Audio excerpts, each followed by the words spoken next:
इससे बड़ी रिस्पॉन्सिबिलिटी होती है उसे समझाना। वो समझा कि नहीं समझा। अगर लड़का आपके समझाने के बाद डाउट रह गया तो ये आपकी गलती है। लड़का हमसे पूछता है सर इतनी भीड़ है आपके पास, तो कहे सर डाउट कैसे पूछेंगे? हम कह रहे यार तुम्हारा डाउट बचेगा तब ना पूछेगा तुम डाउट यहाँ पे।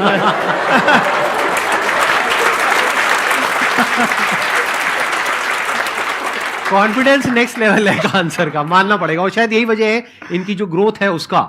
किसी ने शायद सपने में भी नहीं सोचा होगा कि पिछले 2 साल के अंदर अंदर जो आपके चैनल की ग्रोथ हुई है, जैसे आप खुद ही बता रहे हैं कि लॉकडाउन के टाइम पे आपके 30,000 के करीब सब्सक्राइबर्स थे, आज की डेट में 17 मिलियन है। और मेरा एक क्वेश्चन और है, इससे पहले कि ऑडियंस में से आपसे कोई क्वेश्चन पूछे, कि कई बार आप ऐसे भी टॉपिक्स टच करते हैं जो थोड़े से कंट्रोवर्शियल हैं या थोड़े से सेंसिटिव हैं, जिसके ऊपर बात करने की हिम्मत आई थिंक बहुत ही कम लोगों में है। तो आपको कभी ये नहीं लगता है कि कहीं ज्यादा तो नहीं हो रहा है, इसको थोड़ा रोक देते हैं, थोड़ा कम कर देते हैं? क्योंकि कोई लाइन ही नहीं है वैसे तो बोलने को, तो आप कुछ भी बोल दो, कितना भी बोल दो। हुई है कंट्रोवर्सी बहुत बार। एक्चुअली बचपन से हमको फौज में जाना था, और फौज वालों के लिए ये सब मायने नहीं रखता। उसको करना है मतलब करना है, तुम सामने कुछ भी रहो, डजंट मैटर।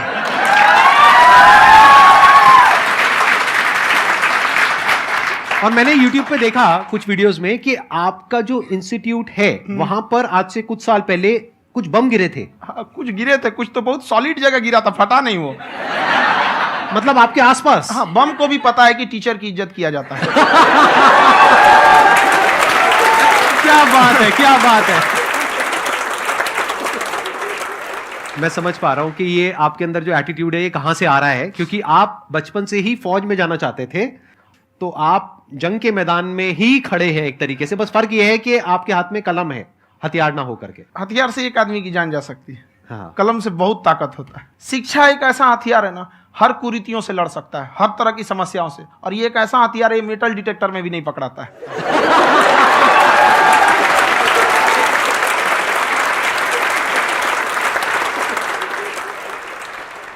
मेरा क्वेश्चन ये है कि अभी प्राइवेट ऑर्गेनाइजेशंस में पीटने का, पनिशमेंट का ये सिस्टम जो है खत्म हो गया है।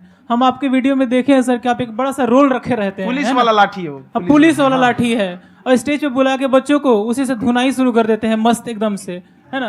तो सर मतलब कि बच्चे मतलब कि डरते नहीं है आपसे, और इस तरीके से कैसे कनेक्टेड हैं आपसे, है ना। और एक और क्वेश्चन सर, यूपीएससी का जो आप अपना बैच स्टार्ट करने वाले हैं, ठीक है, उसके बारे में बताइए सर, क्योंकि मुझे मतलब उस चीज को करना है सर, ठीक है। और संदीप सर को देख लिए, मेरा तो वैसे ही हो जाना है।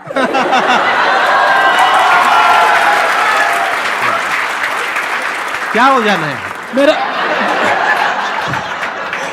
पूरा कंप्लीट करो। I'll be an IAS officer next year because I have seen you, sir.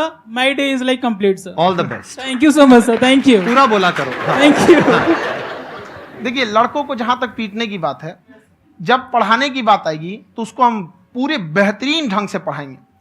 लेकिन जब सजा देने की बात आएगी ना, तो वो भी बेहतरीन ढंग से होगा। ऐसा थोड़ी होगा कि बस एक ही चीज बेहतरीन ढंग से होगा। और डर का होना बहुत जरूरी है। ये डर भी अपने आप में एक मोटिवेशन है, क्योंकि जब आपके अंदर एक थोड़ा सा डर रहे ना, तो डर के भागिए मत। एक ऐसा डर जिसको आप लगे कि नहीं नहीं थोड़ा सा और करने की जरूरत है, फिर तो ये हम इसको क्रॉस कर जाएंगे आप। तो लड़कों के अंदर ये डर बनाना भी जरूरी रहता है। और रही बात यूपीएससी वाले की, जो आपने बोला, बहुत सारे लड़के वेट कर रहे हैं यूपीएससी की, क्योंकि 2-2.5 लाख फीस सारे लोग एफोर्ड नहीं कर सकते। और हमारा वही रहता है, हम तो ज्यादातर हमारे स्टूडेंट देखेंगे तो किसी के रिक्शा वाला, सब्जी वाला, यही लोग, इनको तो 2.5 लाख रुपया, इनके पास पूरी संपत्ति नहीं होती है, फीस कहाँ से भरेंगे वहां पे, उसके बाद रहेंगे कहाँ से।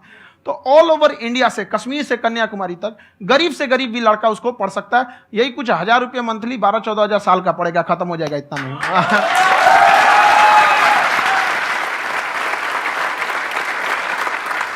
ये जो डंडे वाली बात इन्होंने कही, ये सच है? मतलब आप सच में एक डंडा रखते हो? पुलिस का ही है वो।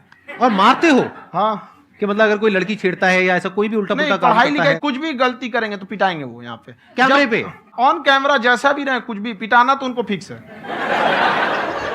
एक तो कोई मतलब विधायक जी थे, उनके लड़का को पीट दिए, तो चला दल बल लेके अपना वहां पे। उसने घर पे नहीं बताया था कि सर ने पीटा है, बस बोल दिया कोचिंग में पीटा है। बाद में पता चला हम पीटे हैं, तो उसके पिताजी मेरे सामने और पीटे।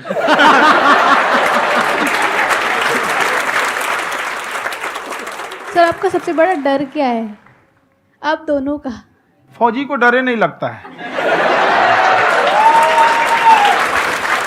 बाकी अब सर से पूछिए।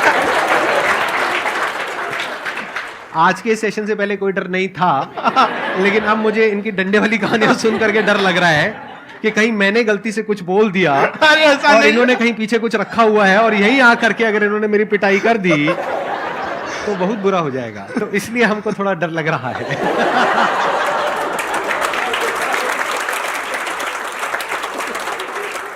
आपकी डेली कितने घंटे क्लासेस होती है? 6-7 घंटे।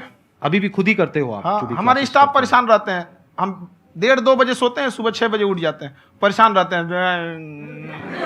अरे इतना क्यों करते हो, है ना? कभी क्योंकि तो उनको कुछ भी नहीं साथ साथ करते। लगना पड़ता है ना। उनको साथ साथ लगना पड़ता है। हम जग गए तो कोई सोया थोड़ी रहेगा, परेशान रहते, दिन में सोते ही नहीं है, बेचारा कहीं कहीं जाके सोते रहता है। तो हम सीट बांध दिए कि भाई तुम इस समय सो जाना, तुम इधर सो जाना। आपकी शादी हो गई है नहीं हुई है अभी? मेरी खुशहाली देख के आप आइडिया लगा सकते हैं।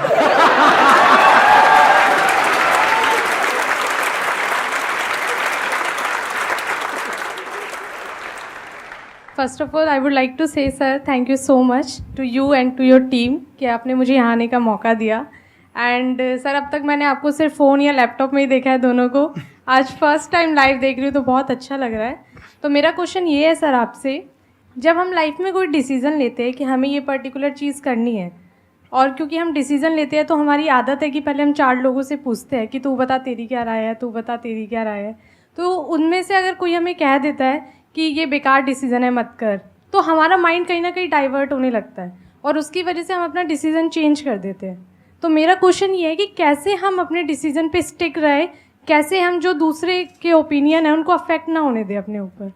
दूसरे से सलाह लेने से पहले एक बार खुद उस पर रिसर्च कर लेना चाहिए, ताकि आप सामने वाला क्या सलाह दे रहा है आपको समझ में आना चाहिए। यहाँ पर ऐसा नहीं है कि कई बार ऐसे होते हैं कि दूसरे वाले को एक्सपीरियंस होता है, तो अगर आपको पहले से आइडिया है, उसके बारे में आप बेहतरीन ढंग से रिसर्च किए हैं कि क्या इसमें प्लस पॉइंट है, क्या निगेटिव है, उसके बाद आप किसी से सलाह लेने जाइए। ये नहीं कि मन में आया सीधा बता, गड़बड़ा जाएगा। तो वहाँ पे पहले आपको R&D करना पड़ता है, समझ में आया कि नहीं? और जिंदगी हो या गाड़ी, जीतेगा वही जो टाइम पे गियर चेंज कर रहा है।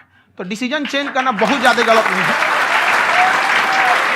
कि लेजीनेस भी खत्म हो जाएगी। कई लोगों को तो हमने देखा है, जो सप्ताह में कुछ भी नहीं करता वो भी संडे को आराम कर रहा है।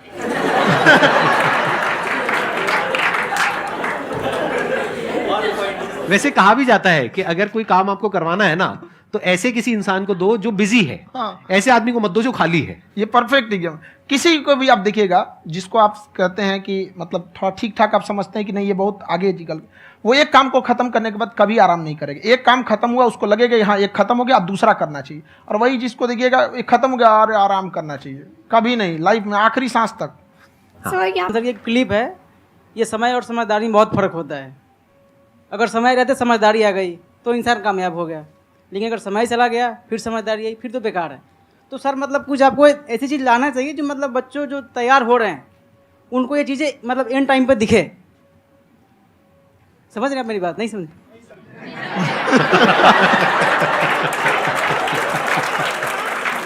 यही होता है सर का मोटिवेशन ज्यादा हो जाता है।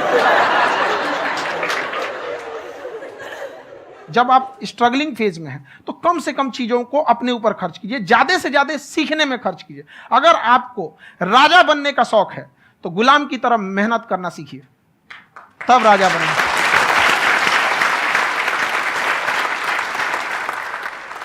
ये दुख, ये दर्द, ये सब तेरे अंदर है। तू अपने बनाए इस पिंजड़े से बाहर निकल के देख, तू अपने आप में एक सिकंदर है।